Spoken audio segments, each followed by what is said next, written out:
நான் வந்து ஜீரா ரைஸ் செஞ்சிருக்கேன். பாருங்க ரைஸ் வந்து எவ்வளவு உதிரி உதிரியா இருக்குன்னு. இது எப்படி செய்யலாங்கிறத பார்க்கலாம் வாங்க. வியூவர்ஸ், இப்போ நம்ம பார்க்க போறது வந்து ஜீரா ரைஸ். இதை வந்து நம்ம குக்கர்ல தான் செய்ய போறோம். அதுக்கு வந்து 2 டேபிள் ஸ்பூன் நெய், 1 டேபிள் ஸ்பூன் ஜீரகம், ஒரு 6 முந்திரி எடுத்திருக்கேன், தேவையான அளவு உப்பு. நான் வந்து பொன்னி புழுங்கல் அரிசி எடுத்திருக்கேன். அரிசியை வந்து ஒரு 45 மினிட்ஸ் வந்து ஊற வச்சிருக்கேன். ஸோ அதனால் குக்கரில் தான் நம்ம செய்ய போகிறோம். வாங்க எப்படி செய்யலாங்கிறத பார்க்கலாம். ஃபஸ்ட்டு குக்கரை வச்சுட்டு ஸ்டவ்வை வந்து பற்ற வச்சுக்கலாம். குக்கர் வந்து சூடானதுக்கப்புறம் நெய் ஆட் பண்ணிக்கலாம். இப்போ குக்கர் வந்து சூடாகிடுச்சு. நம்ம 2 டேபிள் ஸ்பூன் நெய் ஆட் பண்ணிக்கலாம். நெய் வந்து சூடானதுக்கப்புறம் நம்ம ஜீரகம் ஆட் பண்ணிக்கலாம். நெய் வந்து சூடாகிடுச்சு. இப்போ நம்ம 1 டேபிள் ஸ்பூன் வந்து ஜீரகம் ஆட் பண்ணிக்கலாம். ஜீரகம் வந்து நல்லா பொரியட்டும். இப்போ வந்து 6 முந்திரி ஆட் பண்ணிக்கலாம்.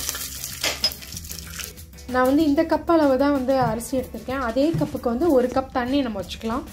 இப்போ ஜீரகம் முந்திரி எல்லாமே நல்லா பொரிஞ்சிருச்சு. நம்ம இப்போ 1 கப் தண்ணி ஆட் பண்ணிக்கலாம்.